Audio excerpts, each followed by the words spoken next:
I was a Binghamton police officer for 22 and a half years, and when I retired I was a sergeant, and the last 10 years of my career I was in the crime scene unit.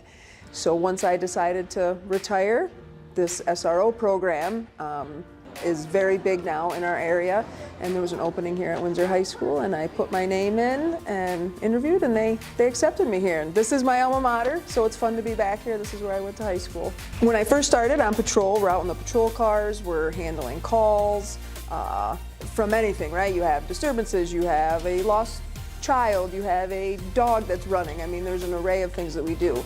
When I got into the crime scene unit, it's a much more narrow field, but it takes care of your fingerprints and any kinds of burglaries, and unfortunately people die and we have to handle that too, and evidence. So I was very, very busy in that role. I would get called out in the middle of the night and have to take care of a lot of things.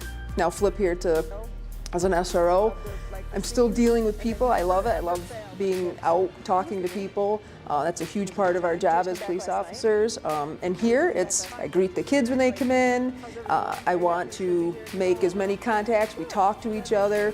And then I'm also responsible for the safety and security of the building. So we're always making sure that doors are locked and systems are working so that all the kids and staff here are safe. I'm a big people person. I love talking to people. I've had a great time getting to know the kids and listening to their stories, and as they get ready to graduate, what they want to do for their careers, and try and help them in any way possible. That's really probably the best thing about being here. If you're a little bit younger and you're still thinking and this is the path you want to go, I would say, study hard. You have to write reports, you have to be able to talk to people, so you want to expand on those skills, do good in school, be respectful, and as you move up in the grades, there's opportunities out there that you can shadow a police officer and go on in the car with them or go down to the police station. So I would do all of those things to make sure you really want to do it and what avenue you want to take. You need to be able to write a good report. Your speaking skills is probably the biggest part of my job. Being able to have a conversation and talk to people and figure out maybe why they're in trouble or what's going on with them. But being able to hold a conversation is really probably the biggest skill.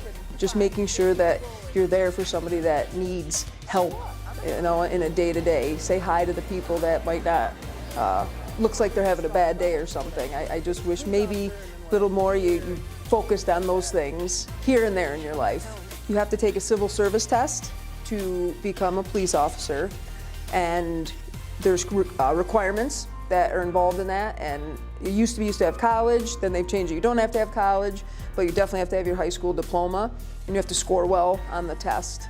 If you score well on the test, then you're going to have to go through the physical test. There's sit-ups, push-ups, the run, to even be accepted into it. There's time constraints, there's how many you have to do, and then you're going to be interviewed by a police department. If you scored high enough on the test, then they'll work their way down, but you'll get an interview. If they want to hire you, you are going to get ready, and you're going to have 6 months of a very, very physical and demanding police academy, but it's probably one of the best in the area here in Zone 6 at the Broome County Police Academy. They run a phenomenal academy, and you'll learn everything in that academy before you can come out and be a police officer on the street.